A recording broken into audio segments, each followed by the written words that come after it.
Could you help us understand how the switchable CAR-T platform will be incorporated into Intellia's CRISPR-Cas9 allogeneic platform?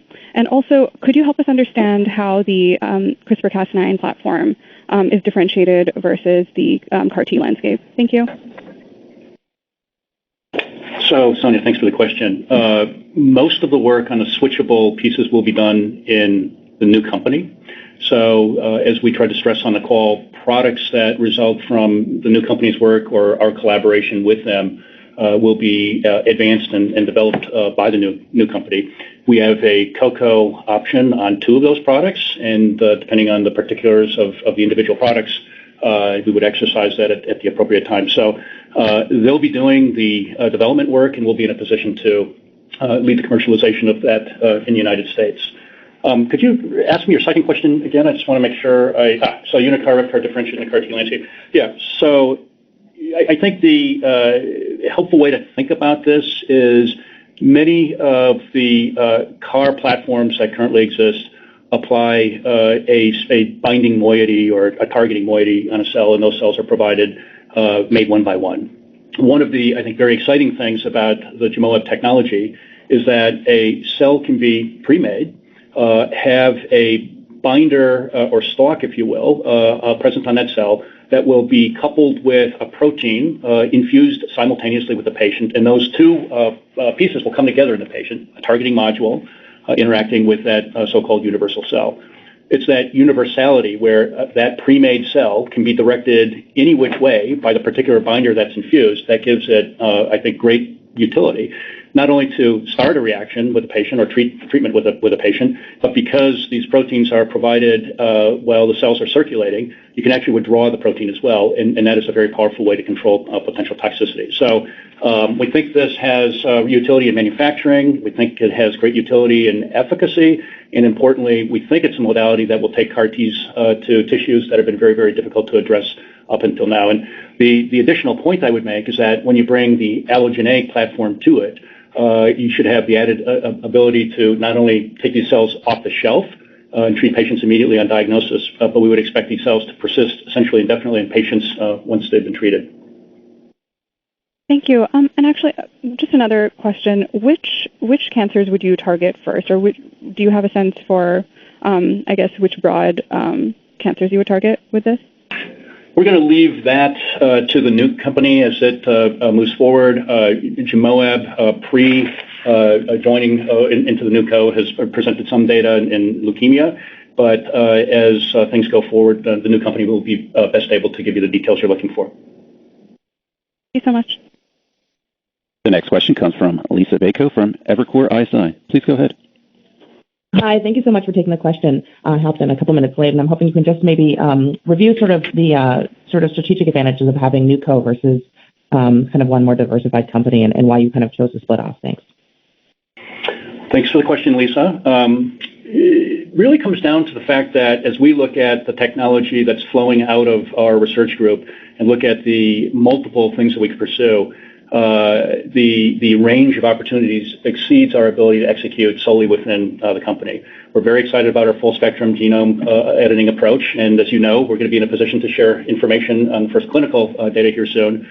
But also on the ex vivo side, there's a multiplicity of cell types and opportunities and modalities that we've enabled by virtue of an incredibly productive research group. So as we think about how to advance some of these areas, we've concluded that by working with various partners and different business arrangements, we're able to get the benefit of our science, the resources from others, and hopefully get to a very, very synergistic sort of situation. So here we are now in a position where we think we'll have access to a leading CAR-T platform that essentially will leapfrog the other modalities that are out there. So it's a powerful way to proceed.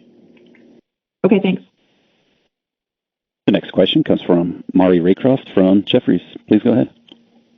Hi, good morning, and thanks for taking my question. So I was wondering if you could talk more about the separate agreement with Cellex, the terms behind that, and I think during the prepared remarks you mentioned Cellex could help with in vivo too. Just wondering if I heard that right, and if you can elaborate on how Cellex could be used for the in vivo programs at Intellia. Thanks, Maury. Yeah, just to clear it up, we mentioned that Cellex will be primarily positioned to help us on the ex vivo side of our program, so strike the in vivo impression that you may have had. Yeah, so Cellex, as you may know, is a part of this group in Germany and the owner of QnA. This is a leading source of manufactured engineered cells with demonstrated success. They make GMP material supply for other companies as well, so they're truly experts at what they do. They're going to support the new company as it goes forward, but beyond that, and something we're incredibly excited about is separately, we've reached an agreement with Cellex to help source products for our own ex vivo pipeline as we move forward. As you know, engineered cell therapy, particularly with some of the approaches that we're taking, can be very complicated, and having access to demonstrated expertise like the Cellex team really gives us the confidence that we need to have to be able to advance our pipeline in the ex vivo setting very aggressively, and with the confidence that we'll be able to supply whatever needs that for whatever programs we embark on. So it's a great opportunity for us. Got it. And that's helpful. And is there anything additional you're saying about the terms between the separate agreement with Cellex? No, not at this time, Larry. Okay. And then I was also wondering if you can talk more about Intellia's allogeneic approach and maybe the status of this approach and generally what was shared with partners in order to get the additional validation of your allogeneic approach.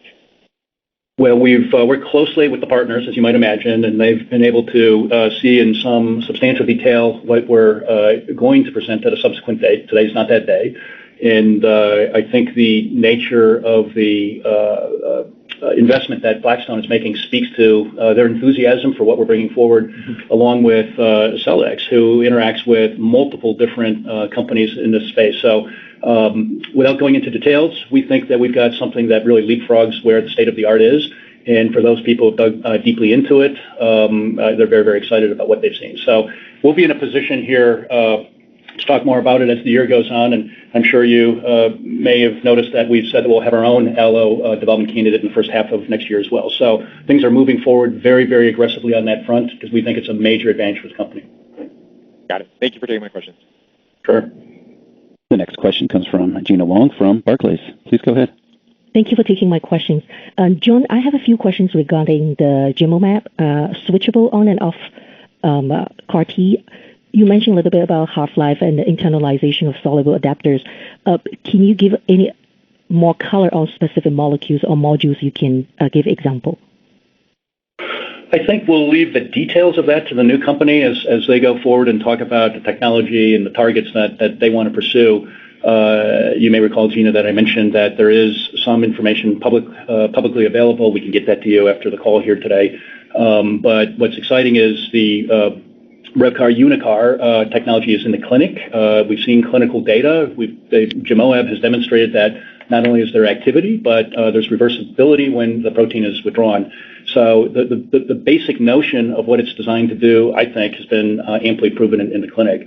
To extend a little bit, I think, with what's behind your question, I would expect that individual targets will have some of their own particular attributes, and the targeting modules can readily be designed that speak to the particular needs of that target. And that'll be the work of the new company as it goes forward. Okay. And I think they did share some like CD33, PSCA, and also partner with Bristol on CD123 and a PSMA. So is it fair to say that all these targets will not be your initial two options? I think we'll save that question for later as the programs progress, and we'll get more color as we go forward. Okay, John. And then last question, like you have option of two assets. Do you have beyond the two? Do you have is there a limit how many assets you can have an option? The deal includes two co-cos. We can always collaborate and have other arrangements as we go forward, depending on what we see. And we'll be working closely together with an active scientific collaboration, so there's ample opportunity to expand as necessary. Okay, thank you. The next question comes from Mani Foroohar from SVB Leerink. Please go ahead. Hey, guys. Thanks for taking the call. The question, rather. Two quick ones. First, I want to make sure I heard correctly. When we talk about the split of economics, is the right interpretation that the equity interest in this company is split equally in thirds between yourself, Cellex, and Blackstone? And then secondarily, I guess also a financial question. As you are accessing Cellex's existing infrastructure, expertise, manufacturing skills, and resources, how should we think of that as impacting any CapEx spend? Are there sort of financial obligations you have in terms of build out of capacity, or is this something that's going to flow through COGS in the future once you guys have cell therapy products that are commercial? Just how should we think about the accounting implications and the CapEx implications of that partnership? So, Manny, thanks for the question. I'll do the easy one on the equity. It is, as you said, shared equally amongst the three parties, and we're really excited about that because it gives us a really significant opportunity to participate in the success of the company as it goes forward. And that, in addition to product rights, we think is just a wonderful arrangement that closely aligns our interests with the success of the company.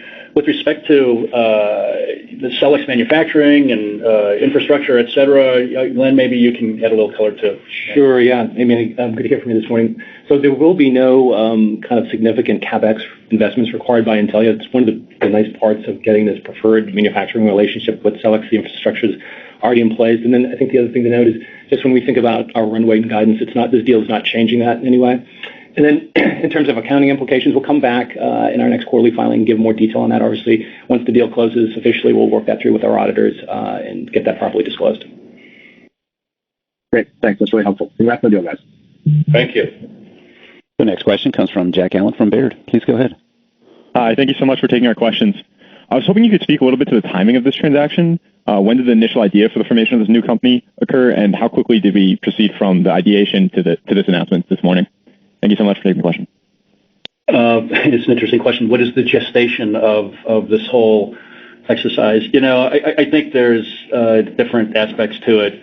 One is, and probably most basic, is we've tried to position ourselves in a way that we could have an ex vivo platform that was broadly applicable from the get-go. And so technology generation and having that be as broadly based as possible has always been key. Probably the closest starting point to this particular deal was the collaboration that we struck with Gemoab over a year ago, where our scientists and their scientists encountered each other at a meeting, and we built on that. And we saw what we thought was a platform that had incredible potential clinical utility. As they came to know us, we did a collaboration with a couple of targets. Our scientists worked very closely together. They learned about our allogeneic capabilities, and at that point, it became very apparent what was possible. And so we put our minds together, created something that we thought we were both very, very excited about, and together took that to Blackstone, which you can see their response. So it's one of those truly synergistic kind of relationships that puts you in just a different place from where you were previously. So very, very exciting for us. Thank you. The next question comes from Luca Issi from RBC. Please go ahead. Oh, thanks so much. Thanks for taking my question, and congrats on the deal. Two questions. One is a technical question. The other one is on valuation. So the first one, it looks to me there are two schools of thought when it comes to allogeneic CAR T. One where you essentially delete CD52, and the other one where you delete beta-2M. Wondering if you can comment on whether NewCo is philosophically more Camp A versus Camp B. And then the second, obviously, the NewCo is valued at $750 million. Can you just give us some directional color on how did you come up with that number? Thanks so much. Yeah. Well, first of all, I'd say we're more Camp C, which is, as we were trying to make clear in our comments, the approach requires neither the profound lymphodepletion, which is often used, or not in knocking out MHC, for example, or the profound immunodeficiency that's imposed on some of these patients by the CD52 route that you took. We think that those have been advances for patients and clearly help people with leukemia, but this is a far more complete sort of approach to allogeneic sourcing that does not require those steps and allows persistence, and it's by just a very different approach to finding cells that are not going to be rejected by the patient's immune system. The particulars of that, again, we're not going to go into today. That's something that we'll provide some more information on as the year goes by. With respect to valuation, Glenn, you want to say a word or two about that? Sure, yeah. Just a little bit of background. So we're not giving details around the valuation, but I will say, just think about Genomab and Intellia and what we're bringing to the table here. It's a clinical stage company where we've got early clinical validation of one of the platforms, and we're bringing in our allogeneic platform. So, there was a discussion, obviously with ourselves and Cellex when we approached Blackstone, and I think the three parties very quickly got to a valuation that we all felt comfortable with. But we're not giving any sort of details as to how we got there. Got it. Thanks so much. The next question comes from Sylvan Turkin from JMP Securities. Please go ahead. Hi, good morning, and thank you for taking my question. I just have a quick question about your agreement that you amended with Novartis last Friday. Was that a step? So you went from exclusive to non-exclusive, I believe. Please correct me if I'm wrong here. Is that something you had to do to get this deal done? And could you just maybe talk a little bit more about what led to that change in the amendment? Thank you, and congrats on the deal. Thank you. You're correct. It went from exclusive to non-exclusive. That was not necessary to do this deal. It's a nice to have with respect to this deal, but what we're particularly excited about is the broad applicability to essentially any car target that now permits us to pursue. And just to say a word about that, we're very excited about what cars can do. You'll remember, as we said in our comments, that T-cell receptors, we think, have just incredible promise in the immuno-oncology space.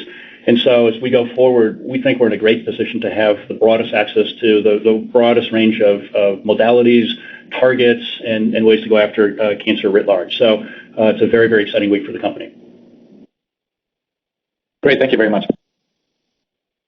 The next question comes from David Nierengarten from Wedbush Securities. Please go ahead. Hey, thanks for taking the question. A couple quick ones for me, or maybe longer ones, depending on how you answer. But first off, is kind of what inspired you or Jamoab, I mean, to approach each other, or who approached whom first?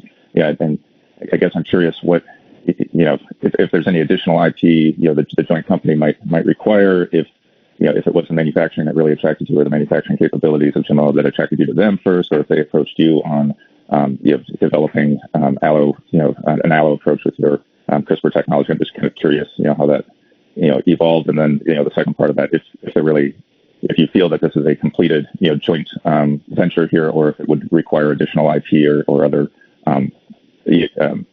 technologies to advance the programs. Thanks. David, there's a lot of choices in there. I'll try to. Sorry. No, it's okay. It's a lot to take in. I'll really credit Andrew and our immunology team, who have had for some years now a very, very forward-looking and broad-based approach to think how we could apply genome editing to the immune system and lymphocytes in general. And you will have seen in other venues been talking about the toolkit that we've been creating that permits cells to be edited, essentially almost without limit. And by that I mean a substantial number of ways to knock out genes, to add functionality, to transduce cells, and to do that at an incredibly high level, along with multiplexing, base editing. We can do it all, and that's really exciting.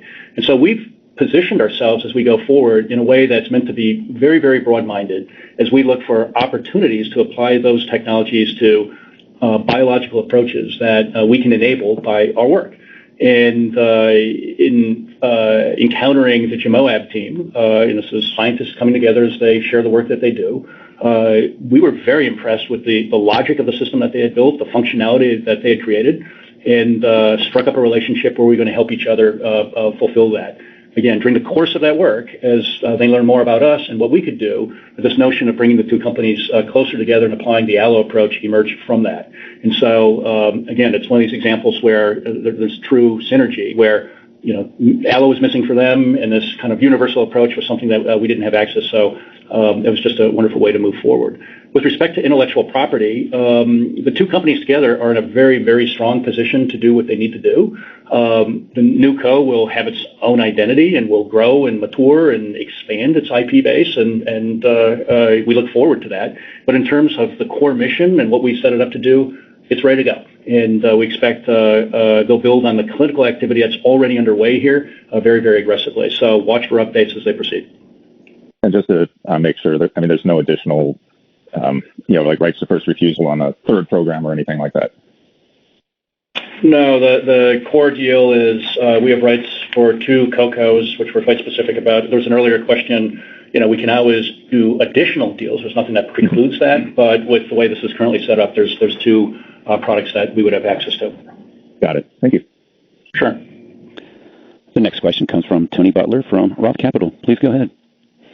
Thanks very much, John. Simple question. Leadership, I assume, sits in Cambridge. Does all research sit in Dresden? Moreover, do some Intellia researchers actually move over to NUCO, I guess in a separate facility? Can you just speak to how that actually physically will work out? Thank you. Yeah, thanks for the question, Tony, and it's an important one. You're right. The company will be based here in Cambridge. Andrew Schermeyer, as we mentioned, will be the Chief Executive Officer of the company, and one of our senior scientists will join him. The bulk of the work is currently taking place in Dresden, Germany, where there's a team of approximately 50 people or so who have brought the company to the point where it is. We have a scientific collaboration where Intellia scientists will work hand in hand with the GEMoaB scientists, or the NUCO scientists, if you will. And we have agreements in terms of what that looks like, the extent of the work, and it's all very much directed at bringing some of these products forward. I believe Andrew will build out a team here. The idea is to have the company have a German background with a strong American accent, if you will. And it's a way of accessing the American markets, having a clinical presence here in the U.S., and moving forward as it progresses. So Andrew, I'm sure, will give more details as the company unfolds exactly what his plans are and the growth and operational plans. So stay tuned for that. Thank you, John. The next question comes from Yanan Zhu from Wells Fargo Securities. Please go ahead. Hi, thanks for taking my questions, and congrats on the deal. So first of all, my first question has been partially answered in your QnC remarks.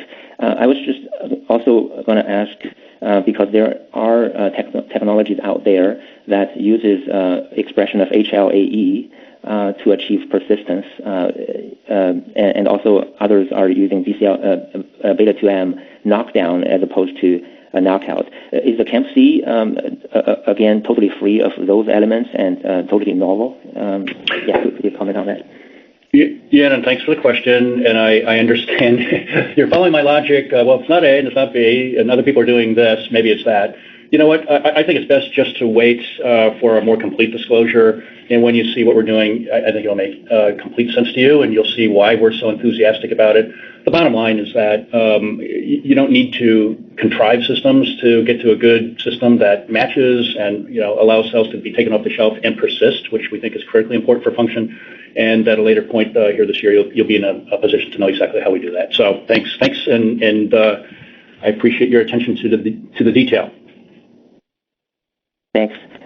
If I may, a follow-up to that on a different angle is that you're partnering with GEMoaB, presumably because of the properties of their CAR-T approach. Because you do have a lot of choices when you consider going forward with a CAR-T approach. There are so many CAR-T modalities out there, but I guess does this choice of not only switchable, but also you're able to turn this system off. Is that an important consideration for you? I.e., is your novel allo approach, the persistence is so strong that being able to turn off the CAR-T is actually an important consideration in your choice in choosing your CAR-T partner? Thank you. Thanks for the question. I don't think of it that way, that we need to modulate the effects of having an allogeneic solution. What the GEMoaB approach brings is the ability to, again, target a cell against anything at the beginning, and I think that's important for initiating therapy. But if one chooses targets where the malignancy and normal tissue share a target, which is irrespective of your CAR modality, you'll then have crosstalk, if you will.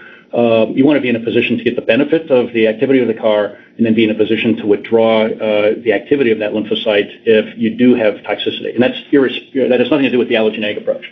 And that capability has been demonstrated by GEMoaB, and we think it's a wonderful advantage that they have relative to any of the other CAR-T modalities that we've seen. Got it. Thank you, John. Sure.